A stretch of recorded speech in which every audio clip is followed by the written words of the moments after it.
Ever found yourself guzzling coffee to stay focused, only to feel more jittery and scatterbrained instead? You're not alone. Many women with ADHD turn to caffeine for a boost, but it's not always the miracle fix it seems to be. This is ADHD where we talk about everyday life and ADHD. I'm Dr. J. I'm a licensed psychologist who works with women with ADHD. Today, we're talking about ADHD and caffeine.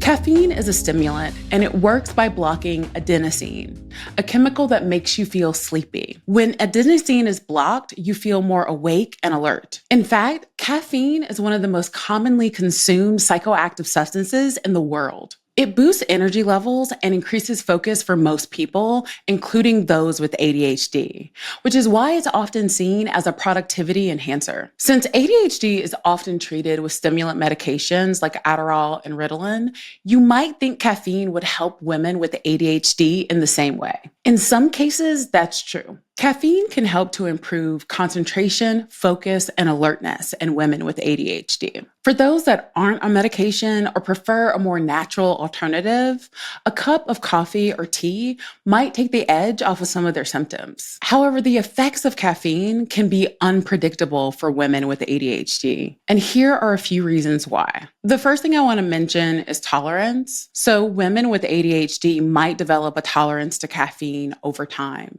What this means is that you need more of the substance in order to get the same effect. Over time, this could reduce the benefits and lead to dependency. 400 milligrams of caffeine per day is safe for most adults. If you're a woman who's trying to conceive or pregnant, the general recommendation is 200 to 300 milligrams, depending on who you talk to. In fact, there is some research that says that women who consume high amounts of caffeine can take longer to get pregnant. I say all of this because I don't think I've ever had a patient who actually is aware of how much caffeine they consume in a day. Many people go by the feeling. So do they feel alert within their own bodies? And they're not paying attention to the fact that at one point, it only took 1 cup of coffee to get that feeling. And now it requires a mix of coffees and energy drinks throughout the day. The next thing I want to mention is sleep. Sleep is often a struggle for women with ADHD, and when you add caffeine into the mix, it can make it worse. Because it stays in your system for several hours, even drinking it earlier in the day can interfere with falling asleep at night,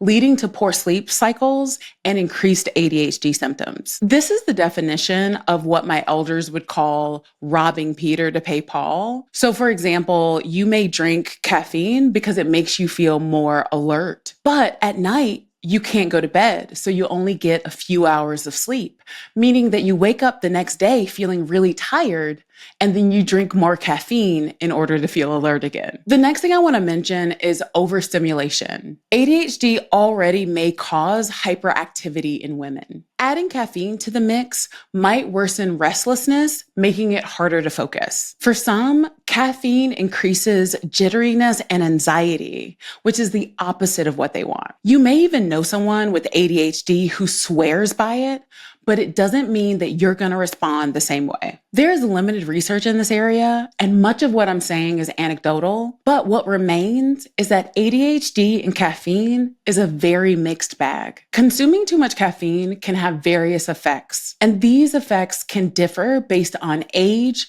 health, and individual sensitivity to caffeine. Here are a couple examples of the potential impacts of caffeine on women.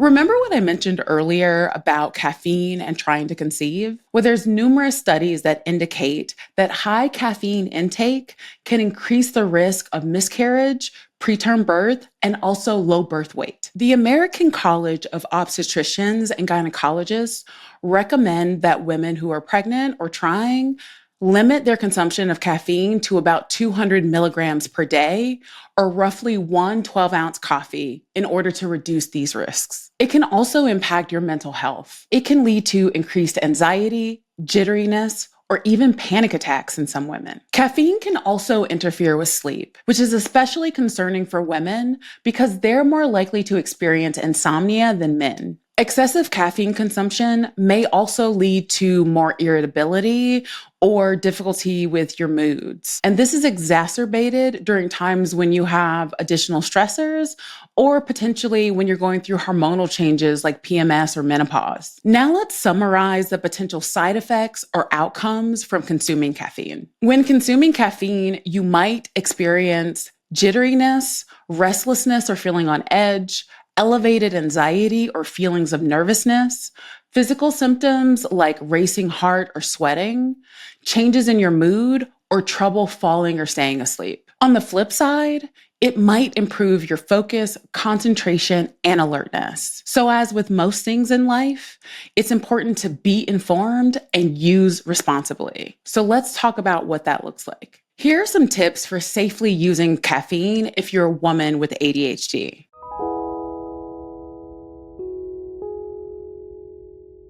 The first thing I want to mention is to start with small doses. Begin with a low dose of caffeine, like a small cup of coffee or tea, and see how it affects your mood, focus, and energy levels. For some people with ADHD, even a small dose of caffeine can improve concentration without some of those negative side effects like anxiety or overstimulation. Keep in mind that everyone metabolizes caffeine differently, so it's important for you to understand your own personal threshold. Being really real, that drink that you get from your favorite coffee shop likely already has close to the daily limit of caffeine in it. So educate yourself about what you're putting in your body and drink responsibly. That tagline doesn't just apply to alcohol. My second tip, and I'm doubling down on this, is to monitor your body's response. Track how you feel after consuming caffeine, both physically and mentally. Open up your Notes app and track your mood, energy levels, and focus so that you're fully aware of your patterns. If you notice that your symptoms have improved, then great. Keep drinking caffeine.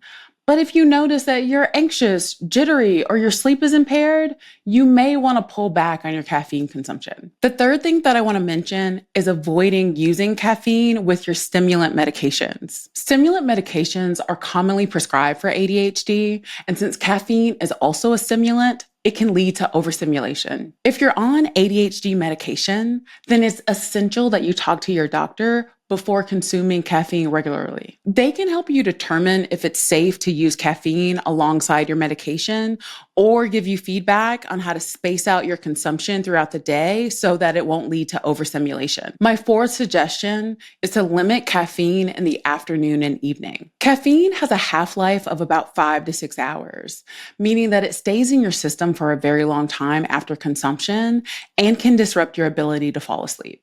Good sleep is absolutely crucial for managing ADHD symptoms. The fifth thing that I want to mention is that you may want to opt for healthier sources of caffeine, like matcha or green tea, which also include antioxidants and may have less of that jittery outcome than coffee and energy drinks. You also want to consider avoiding sugary and highly caffeinated energy drinks. This type of drink can lead to bursts of energy, but also crashes, which won't feel good. The sixth thing that I'm going to mention is to stay hydrated. So something that's important to note is that caffeine is a mild diuretic, meaning that it can increase the amount that you urinate throughout the day, which could possibly lead to dehydration. Dehydration can negatively impact focus and mental clarity, particularly for those with ADHD. So my advice to you is to keep those brains juicy. Make sure that you consume water throughout the day, especially when you're drinking caffeine. And lastly, caffeine can be useful for short-term issues like completing a singular task or project. However, it's best not to rely on caffeine primarily to manage your ADHD symptoms. That means that all those systems, strategies, and techniques that I, your favorite internet psychologist, or your actual care team recommend, you actually need to do them. Yes, it's frustrating.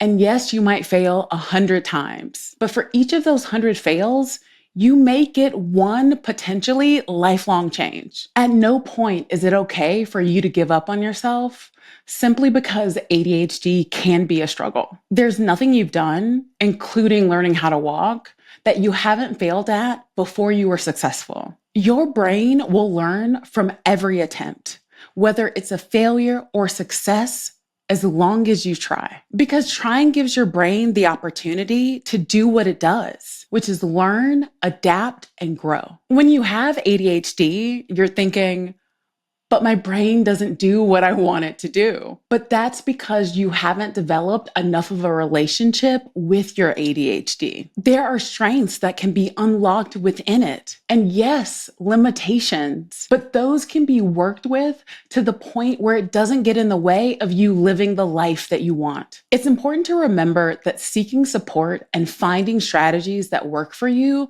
is a sign of strength. It shows resilience and that you're taking a proactive approach towards your health and well-being. Take the time you need to experiment and find your path. That's it for this episode of ADHD And. How much caffeine have you been consuming? I'm genuinely curious. Please let me know down in the comments below. Thank you for joining me on this episode of ADHD And. I'd love it if you subscribe to our YouTube channel for more.